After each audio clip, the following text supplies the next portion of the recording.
Hi friends, welcome back to my channel. நம்ம இந்த வீடியோவில் என்ன பார்க்க போகிறோம் அப்படின்னா, இப்போ நிறைய பேர் வந்து என்ன யோசிச்சுட்டு இருக்கீங்க அப்படின்னா, நகை வந்து கோல்டு ரேட் வந்து அதிகமாகிட்டே இருக்குது, நம்மளால் இதுக்கப்புறம் வாங்க முடியுமா என்னன்னு தெரியாது, அதனால் நம்மக்கிட்ட இருக்கிற நகையை அடகு வச்சு அந்த காசில் நம்ம கொஞ்சமாச்சும் நகை வாங்கி சேர்த்து வச்சுக்கலாம் அப்படின்னு சொல்லிட்டு நிறைய பேர் யோசிச்சுட்டு இருக்கீங்க.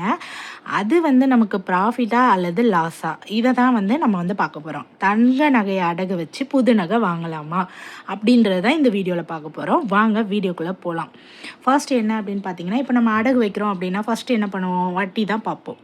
இப்போ நம்ம வந்து ஒரு ஒரு அமௌண்ட்டுக்கு நம்ம வந்து நகையை அடகு வைக்கிறோம்னு வச்சுக்கோங்களேன். அந்த அமௌண்ட்டில் மாதம் 1% 2% வரைக்கும் வட்டி கட்டணும். நான் சொல்கிறது பேங்க்கில். இதுவே நீங்கள் வெளியில் வச்சிங்கன்னா இன்னும் அதிகமாக கட்ட வேண்டியது வரும். ஸோ இப்போ 1 இயரில் வந்து அதுவே நமக்கு ஒரு பெரிய அமௌண்ட்டாக சேர்ந்துருக்கும். இப்போ கோல்டு வாங்குகிறோம், இப்போ நம்ம வந்து வச்சுட்டு இன்னைக்கு உள்ள ரேட்டுக்கு நம்ம போய் புதுசாக கோல்டு வாங்குகிறோம் அப்படின்னா அதுக்கும் நம்ம 10-18% வரைக்கும் வேஸ்டேஜும் பே பண்ணணும், 3% ஜிஎஸ்டியும் பே பண்ணணும். இதுவுமே நம்ம தான் கொடுத்து வாங்குற மாதிரி இருக்கும். ஓகேவா? இதுதான் நம்ம வந்து வட்டி கணக்கு பார்க்குறது. இப்போது இதில் வந்து நமக்கு என்ன லாஸ் அப்படின்றத நான் சொல்கிறேன். இப்போ இதில் லாஸ் என்ன அப்படின்னு பார்த்தீங்கன்னா, இப்போ நம்ம வந்து 50,000 நகை வாங்குகிறோன்னு வச்சுக்கோங்க. 50,000 நகை வாங்குகிறோம் அப்படின்னா அதில் 40,000 நகை தான் நமக்கு கையில் கிடைக்கும். பேலன்ஸ் 10,000 எதில் போயிடும் அப்படின்னா வேஸ்டேஜ் ஜிஎஸ்டியில் வந்து நமக்கு போயிடும். ஸோ அது வந்து நமக்கு லாஸ் தான் ஆகும். 10,000 வந்து வேஸ்டேஜ் ஜிஎஸ்டியில் போயிடுமா, அது வந்து நமக்கு லாஸ் தான் ஆகும். இதை வந்து நான் ஒரு சின்னதாக கால்குலேஷன் போட்டிருக்கேன், அதை நான் வந்து சொல்கிறேன். இப்போது 2 லட்சத்துக்கு நம்ம நகையை வந்து அடகு வைக்கிறோம். நம்மக்கிட்ட ஒரு 4 லட்சத்துக்குள்ள நகை இருக்குது. இப்போ 4 லேக்ஸ்க்குள்ளே நகை இருக்குது அப்படின்னா 4 லட்சத்துக்குள்ளே நகை இருக்குது, அதை வந்து நம்ம வந்து 2 லட்சத்துக்கு அடகு வைக்கிறோம் அப்படின்னு வச்சுக்கோங்களேன். வட்டி மட்டும் அதுக்கு ஒரு மாதத்துக்கு 1,500 வரும். நான் இந்தியன் பேங்குன்னு போட்டிருக்கேன். பேங்க் அப்படின்றதுனால நான் இந்தியன் பேங்குன்னு போட்டிருக்கேன். பேங்க்கில் வைக்கும் போது நமக்கு வந்து வட்டி கம்மியாக வரும். அதனால் நான் வந்து ஒரு மாதத்துக்கு 1,500 எடுத்திருக்கேன்.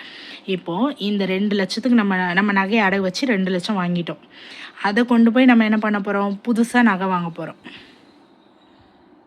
இப்போ அப்படி வாங்கும்போது நம்ம வந்து அந்த அமௌண்ட்டுக்கு எவ்வளோ வாங்க முடியும், 12 கிராமுக்கு இப்போதைக்கு அவ்வளோதான் வாங்க முடியும். ஸோ 12 கிராமுக்கு வாங்குகிறோம் அப்படின்னா அந்த கோல்டு ரேட்டு மல்டிப்ளை எத்தனை கிராம், அதோட மேக்கிங் சார்ஜஸ் ப்ளஸ் ஜிஎஸ்டி, இது எல்லாமே போட்டோம் அப்படின்னா நமக்கு இவ்வளோ அமௌண்ட் வரும். 2,01,780 வரும். மேக்ஸிமம் 18% வரைக்கும் நமக்கு வந்து ஜிஎஸ்டி இருக்கும் அப்படின்றதுனால நான் வந்து 18% போட்டிருக்கேன். மேக்கிங் சார்ஜஸ் மேக்ஸிமம் 18% இருக்கும் அப்படின்றதுனால நான் வந்து 18% போட்டிருக்கேன். ப்ளஸ் 3% ஜிஎஸ்டி போட்டிருக்கேன். இது எல்லாமே நம்ம ஆட் பண்ணி பார்த்தோம் அப்படின்னா 2,01,780 இன்றைக்குள்ள ரேட்டுக்கு நம்ம வந்து 12 கிராம் வாங்க போகிறோம் அப்படின்னா இவ்வளோ ரேட் வந்து வரும். அப்போது இதில் நம்ம எக்ஸ்ட்ரா கொஞ்சம் காசு போட்டு நம்ம தான் வாங்கணும். இதில் வேஸ்டேஜ் ஜிஎஸ்டி மட்டுமே நமக்கு எவ்வளோ வரும் அப்படின்னு பார்த்தீங்கன்னா 35,760 வேஸ்டேஜ் ஜிஎஸ்டி மட்டுமே வரும். அப்போது 1,65,000 மட்டும்தான் நமக்கு வந்து இதில் நகைக்கு, மித்ததுக்கு எல்லாமே எதில் போகும், வேஸ்டேஜ் ஜிஎஸ்டியில் போயிடும். ஓகேவா? இப்போது நம்ம நகையை திருப்ப போகிறோம் அப்படின்னு வச்சுக்கோங்க. நகையை திருப்பும் போது என்னெல்லாம் பண்ணணும், அசல் கட்டணும், வட்டி கட்டணும். அசல் வந்து 2 லட்சம் வச்சோம் அப்படின்னா வட்டி வந்து 12 மாதத்துக்கு 18,000 வருது. ரெண்டையும் ஆட் பண்ணிங்க அப்படின்னா 2,18,000. நம்ம நகையை திருப்பும் போது 2 லட்சம், அதுவும் ஒரே வருஷத்தில் 2,18,000 கொடுத்தா தான் அந்த வருஷத்தில் நம்ம வந்து நகையை திருப்ப முடியும். இந்த 2,18,000 நம்ம தான் ரெடி பண்ணணும். ப்ளஸ் அந்த நகைக்கு ஆல்ரெடி வேஸ்டேஜ் ஜிஎஸ்டிலாம் போட்டலாம், அதுவும் நம்ம தானே பே பண்ணணும். அப்போ அதை ரெண்டையும் ஆட் பண்ணோம் அப்படின்னா நமக்கு எவ்வளோ அமௌண்ட் வருதுன்னா 2,53,760. இது எல்லாமே நம்ம கை காசு தான் போகும். ஓகேவா? இப்போது 1 இயர்க்கு அப்புறம் வந்து நம்ம ஒரு 12 கிராம் வாங்குகிறோம். இப்போ 12 கிராம் வாங்குகிறோம்ல, இதே 12 கிராமை நான் ஒரு வருஷத்துக்கு அப்புறம் வாங்கினா எவ்வளோ அமௌண்ட் வருது அப்படின்றத கால்குலேட் பண்ணோம் அப்படின்னா 16,000 வச்சுக்கோங்க. ஒரு வருஷத்துக்கு அப்புறம் நம்ம வாங்க போகிற 1 கிராமோட ரேட் வந்து 16,000 வச்சுக்கோங்க. 12 கிராம் வாங்குகிறோம். ப்ளஸ் அதுக்கும் 18% வேஸ்டேஜ், 3% ஜிஎஸ்டி போட்டிருக்கிறேன். இது எல்லாமே கால்குலேட் பண்ணோம் அப்படின்னா 2,33,356. 1 இயர்க்கு அப்புறம் வாங்க போகிறோம் அப்படின்னா இவ்வளோ ரேட் வரும். இப்போது இது வந்து 1 இயர்க்கு அப்புறம் வாங்க போகிற ரேட்டு.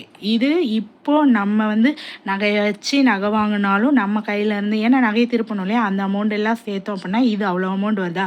இப்போ இந்த அமௌண்ட்லேருந்து 1 வருஷத்துக்கு அப்புறம் வாங்க போகிற அமௌண்ட்டை லெஸ் பண்ணோம் அப்படின்னா 20,403 ரூபா பேலன்ஸ் வந்து நம்ம கையிலேருந்து தான் போகுது. இது நமக்கு லாஸ் தான். இந்த காசுக்கு நம்ம ஒரு காயினாக வாங்கிடலாம், இல்லை 1.5 கிராமில் ஒரு ரிங் வாங்கிடலாம், ஒரு இயரிங் வாங்கிடலாம், அந்த மாதிரி எதனா வாங்கிடலாம். இதை ஏன் நம்ம வந்து வேஸ்ட்டாக வட்டிக்கோ மேக்கிங் சார்ஜஸ்க்கோ கொடுக்கணும்? இந்த மாதிரி நம்ம வேஸ்ட் பண்ணுறதுக்கு அழகாக நம்ம வந்து ஒரு சேவிங்ஸ் மூலமாகவே கோல்டு வாங்கிட்டு போயிடலாமே. இப்போ வந்து சேவிங்ஸ்க்குன்னே நிறைய ஆப்ஷன்லாம் இருக்குது. டிஜி கோல்டு இருக்குது, சிட்டு போடுறது இருக்குது, ஒன் டைம் இன்வெஸ்ட்மெண்ட் மாதிரி இருக்குது. அந்த மாதிரி நம்மக்கிட்ட மொத்தமாக அமௌண்ட் இருந்தால் ஒரு ஒன் டைம் இன்வெஸ்ட்மெண்ட் பண்ணிக்கலாம். இல்லை என்கிட்ட கம்மியாக அமௌண்ட் இருக்குது அப்படின்னு நினச்சிங்கன்னா நீங்கள் வந்து ஒரு டிஜி கோல்டில் போட்டுக்கலாம். அப்படி இல்லைனா சிட்டு மூலமாக வாங்கிக்கலாம். இந்த மாதிரி சேவிங்ஸில் எப்போவுமே நகை வாங்குங்க. நகையை வச்சு நகை வாங்காதீங்க. இதில் இன்னொன்று என்ன அப்படின்னு பார்த்தீங்கன்னா, இப்போ நம்ம வந்து நகையை வச்சு வாங்கிட்டோம்னு வச்சுக்கோங்க, நம்ம புது நகை வாங்கிடுவோம். ஆனால் அந்த பழைய நகைக்கு அசல் கட்டணும், வட்டி கட்டணும், எல்லாமே நம்ம தான் பார்த்துக்கணும். அப்போது நம்ம வந்து அதுக்கு வட்டி மட்டுமே கட்டிகிட்டு இருக்கிறதுனால அசல் குறைஞ்சி வராது. அசலும் கட்டணும், வட்டியும் கட்டணும். ஒரு டைம் நம்மளால் முடியும். நம்மளால் முடியல அப்படின்னா நம்ம நகை வந்து ஏலத்துக்கு போகிறதுக்கு நிறையவே சான்ஸ் இருக்குது. ஸோ நகையை அடகு வச்சு நகை வாங்குறது அப்படின்றது என்னை பொறுத்த வரைக்குமே எப்போதுமே வேணான்னு தான் நான் சொல்லுவேன். சரி, ஓகே, நம்மளால் நகையை திருப்ப தானே முடியல, அதே கடையில் விற்றுடலாம் அப்படின்னு நீங்கள் நினச்சிங்க அப்படின்னா, பழைய நகைக்கு எப்போவுமே எப்படி எடுப்பாங்க அப்படின்னா ரேட்டு கம்மியாக தான் எடுப்பாங்க.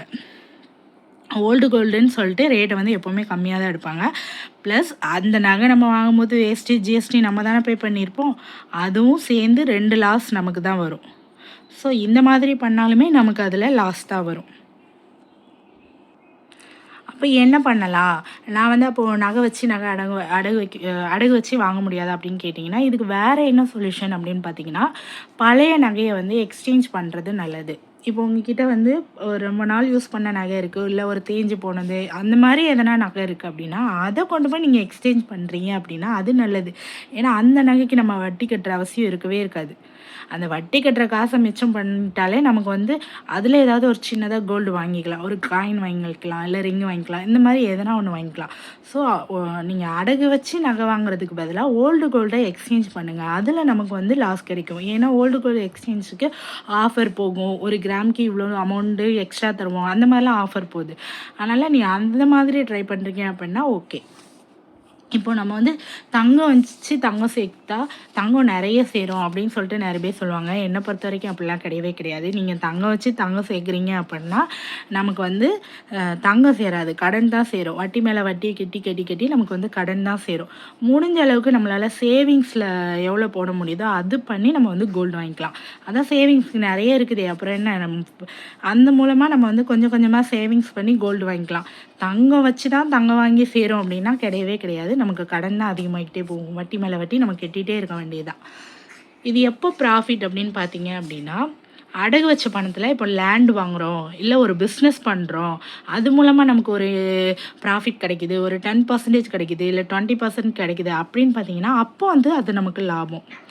லேண்டு வாங்கி போட்டிங்கன்னா அது ரொம்ப லாங் டேர்ம். இது லாங் டேர்ம் பீரியடுங்கும் போது லேண்டு பின்னாடி வந்து நல்ல ரேட்டில் போகும். அப்படிங்கும் போது அது நமக்கு ப்ராஃபிட் தான். அது எப்போவுமே நம்மக்கிட்ட இருக்கும். இன்னொன்று பிஸ்னஸில் போடுறீங்க அப்படின்னா பிஸ்னஸ் பண்ணும்போது நமக்கு அதில் ஒரு 10% கிடைக்குது, 20% கிடைக்குது, ப்ராஃபிட் கிடைக்குது அப்படின்னு நீங்கள் பார்த்தீங்கன்னா அதில் வந்து நமக்கு லாபம் தான். ஏன்னா அந்த ப்ராஃபிட் கிடைக்கும். நம்ம அதை டக்குன்னு கொண்டு போய் வட்டி கட்டி அசல் கட்டி நகையை திருப்பிட்டு வந்துடுவோம். ஒரு 6 மாதத்தில் திருப்பிடுவோம் அப்படின்னா அது நமக்கு லாபம். நகை வச்சு நகை வாங்குறது அப்படின்றது நமக்கு வந்து பெரிய லாஸ் தான். இப்போ ஆஃபர் போய்கிட்டு இருக்கு, 0% வேஸ்டேஜில் போய்கிட்டு இருக்கு, என்கிட்ட காசு இல்லை அப்படின்னு நீங்கள் நினைக்கிறப்போ அப்போ வாங்கிக்கலாம், நீங்கள் அடகு வச்சு வாங்கிக்கலாம். ஆனால் நம்மளால் அந்த 1 வருஷத்துலேயோ இல்லை 6 மாதத்துலேயோ நகையை திருப்பிட முடியும், நம்மக்கிட்ட பைசா இருக்கும் அந்த டைம் அப்படின்னு நீங்கள் நினச்சா மட்டும்தான் போய் வாங்கணும். மற்றபடி சும்மா ஆஃபர் போகுது அப்படின்னு சொல்லிட்டு நம்ம போய் வாங்கிட்டு வந்துட்டோம் அப்படின்னா புது நகை வந்தால் சந்தோஷம் இருக்கும். ஆனால் பழைய நகையை நம்ம என்ன பண்ணுறது? இப்போ 4 லட்சத்துக்கு வச்சு 2 லட்சத்துக்கு தான் நீங்கள் புது நகை வாங்க முடியும். ஆனால் அடகு வச்சுருக்கிறது 4 லட்சம் நகை. அந்த 2 லட்சமும் சேர்ந்து நமக்கு போயிடுது இல்லையா? திருப்ப முடிஞ்சால் ஓகே, திருப்ப முடியலைன்னா அதனால் எப்போவுமே அடகு வச்சு நகை வாங்கணும் அப்படின்றத வந்து நீங்கள் வந்து நினைக்கவே நினைக்காதீங்க. நம்மளால் முடிஞ்ச வரைக்கும் எவ்வளோ சேவிங்ஸ் பண்ண முடியுதோ அவ்வளோ சேவிங்ஸ் பண்ணி நம்ம வந்து நகை வாங்கிக்கலாம். அடகு வச்சு நகை வாங்குறதுனால தங்கம் சேரவே சேராது, நமக்கு கடன் தான் சேரும். இந்த வீடியோ உங்களுக்கு பிடிச்சிருக்கும்னு நினைக்கிறேன். இந்த வீடியோ பிடிச்சிருந்தா லைக் பண்ணுங்கள், ஷேர் பண்ணுங்கள், கமெண்ட் பண்ணுங்கள். என்னோடய சேனலை சப்ஸ்கிரைப் பண்ணாமல் பார்க்குறீங்க அப்படின்னா சப்ஸ்கிரைப் பண்ணிக்கோங்க. இதே மாதிரி இன்னொரு வீடியோவில் பார்க்கலாம். ஓகே, பாய், தேங்க்யூ.